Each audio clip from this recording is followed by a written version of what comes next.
Assalamualaikum everyone, welcome back to my channel. আমি Sunjida Nova. আমার previous দুইটি টিউটোরিয়ালে আমি time shifting, amplitude shifting, time scaling এবং টাইম রিভার্সাল এই চারটি টপিকস কভার করেছিলাম এবং আমার আজকের টিউটোরিয়ালে আমি অ্যামপ্লিটিউড রিভার্সাল এবং অ্যামপ্লিটিউড স্কেলিং সম্পর্কে ডিসকাস করব। সিগন্যাল রিভার্সাল দুইভাবে হতে পারে, either time reversal or amplitude reversal. আমার প্রিভিয়াস টিউটোরিয়ালে আমি টাইম রিভার্সাল নিয়ে ডিসকাস করেছিলাম। টাইম রিভার্সালের ক্ষেত্রে আমরা দেখেছিলাম যে সিগন্যালটি মিরর ইমেজ প্রডিউস করে ওয়াই এক্সিসে। টাইম রিভার্সালের ক্ষেত্রে আমি এই ডায়াগ্রামটা দিয়ে যখন এক্সপ্লেন করেছিলাম তখন আমি বলেছিলাম যে এটা মিরর ইমেজ প্রডিউস করছে বাট ওয়াই এক্সিসে। আর আজকে আমি যখন এক্সপ্লেন করব তখন আমরা দেখতে পাবো যে অ্যামপ্লিটিউড রিভার্সালের ক্ষেত্রে মিরর ইমেজ প্রডিউস করে এক্স এক্সিসে। ওকে, ফার্স্টে আমরা আজকে অ্যামপ্লিটিউড রিভার্সালের ডেফিনেশনটা জেনে নেই। Whenever the amplitude of a signal is multiplied by -1, then it is known as the amplitude reversal. In this case, the signal produces its mirror image about x-axis, অর্থাৎ mirror ইমেজটা produce করবে x-axis। এখন একটা example দিলে আপনাদের বুঝতে আরো easy হবে। সাপোজ আমাদের এই সিগন্যালটা দেওয়া আছে এবং -x আমাদেরকে ড্র করতে বলা হয়েছে। সেই ক্ষেত্রে আমাদের যে রেঞ্জ ছিল এক্স এক্সিসের সাপেক্ষে, অর্থাৎ টি এর যে রেঞ্জ ছিল -1 থেকে 1 পর্যন্ত, ওই রেঞ্জে কোনো চেঞ্জ আসবে না।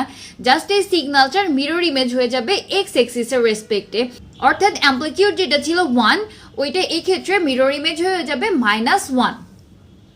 সাপোজ আমাদের এই ডায়াগ্রামটা দেওয়া আছে এবং আমাদেরকে -x ড্র করতে বলা হয়েছে। সেই ক্ষেত্রে আমরা কি করব, আমাদের টি এর যে রেঞ্জ ওই রেঞ্জটা আমাদের সেম থাকবে, জাস্ট আমরা মিরর ইমেজটা ড্র করব, অর্থাৎ আমাদের সিগন্যালটা তখন হয়ে যাবে এরকম।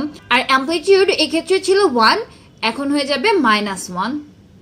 এখন আমি অ্যামপ্লিটিউড স্কেলিংটা নিয়ে ডিসকাস করব। আমি প্রিভিয়াস টিউটোরিয়ালে যখন টাইম স্কেলিং নিয়ে ডিসকাস করেছিলাম ওই টাইমে আমরা দেখেছিলাম টাইম স্কেলিং এর ক্ষেত্রে আমরা দেখেছিলাম যে আমাদের রেঞ্জটা টি এর রেসপেক্টে চেঞ্জ হয়, অর্থাৎ যদি এখানে টোয়াইস টি যখন দেওয়া ছিল তখন আমরা -2 কে 2 দিয়ে ডিভাইড করে নিয়েছিলাম এবং 2 কেও 2 দিয়ে ডিভাইড করে নিয়েছিলাম, অর্থাৎ যে রেঞ্জটা দেওয়া ছিল ওই রেঞ্জটাকে আমরা এখানে যে ভ্যালুটা দেওয়া ছিল ওই ভ্যালুটাকে দিয়ে ডিভাইড করেছিলাম, কারণ এটা ছিল টাইম স্কেলিং, অর্থাৎ আমাদের এক্স এক্সিসের রেঞ্জের চেঞ্জ হয়েছিল।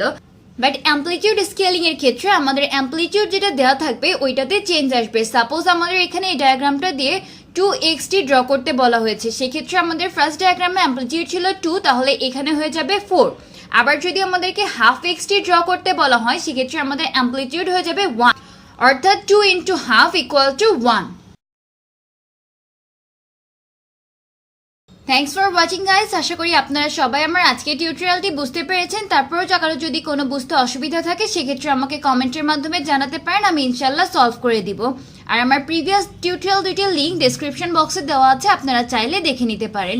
আর আমার টিউটোরিয়ালগুলো যদি আপনাদের জন্য হেল্পফুল হয় তাহলে প্লিজ আমার চ্যানেলটি সাবস্ক্রাইব করুন।